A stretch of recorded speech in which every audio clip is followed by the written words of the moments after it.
Hey folks, I'm just going to make a short video to show you guys some information about the Ray Bradbury stories. For those of you who were absent, which was half of you, on Tuesday, you will also need to read these.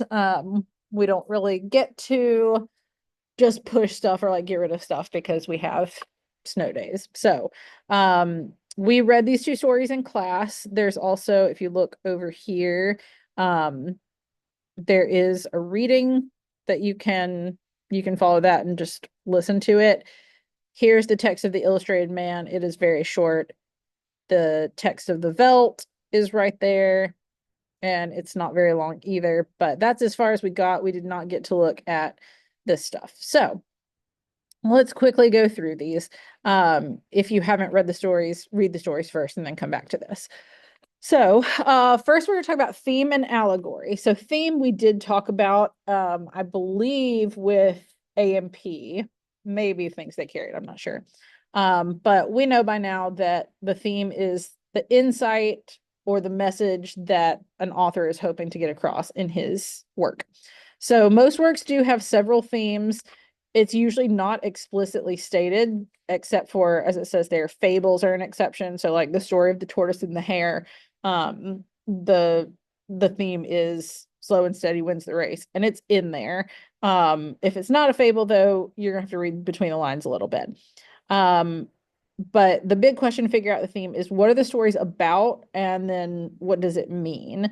And I just want to reemphasize that we're not looking for like one word. So for the Veldt, like technology would not be a theme. But what is it saying about technology? Probably that we're over reliant on it, and that if we're not careful, technology might cause us to lose some of our humanity. Allegories. We did talk a little bit about allegories and symbolism. But an allegory is a literary work in which characters, actions, and even settings have two connected levels of meaning.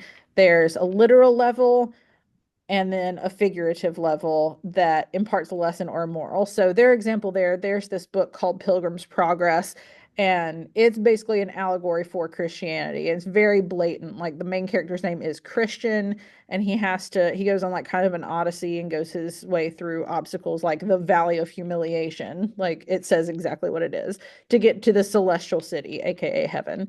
It's very it's not complex.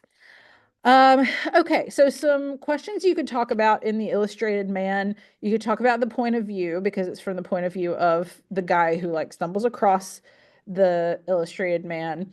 What do we know about him? What could we determine about him? Why do we think Bradbury might have chosen to do it from his perspective instead of the actual Illustrated Man's perspective? And in what way might the narrator be like Bradbury himself? I actually know some answers to that, but it's only because I love Ray Bradbury. With the Veldt, you could try to explain some of the things that we saw, like George's chewed up wallet or Lydia's bloody scarf in the nursery, or those screams that sounded familiar. Um, in class, Anya brought up the allusion to Peter Pan, Peter and Wendy. Those are the kids' names. Obviously, that's from Peter Pan. Wendy's name could be kind of ironic. Peter's name maybe fits a little bit better.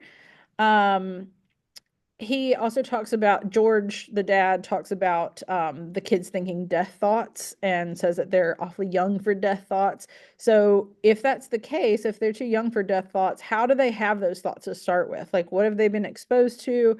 Or, like, what factors might have produced those death thoughts? And what does the story suggest as the source of the children's murderous hatred for their parents? Like, why do they hate their parents so much? David McLean, the psychologist, actually kind of says this. So go back and look at what he says. Do you think George and Lydia failed their children, or do we blame technology, or is it both? So some big questions here that can be a little bit more like less specific to the story and more how it's relevant to real life.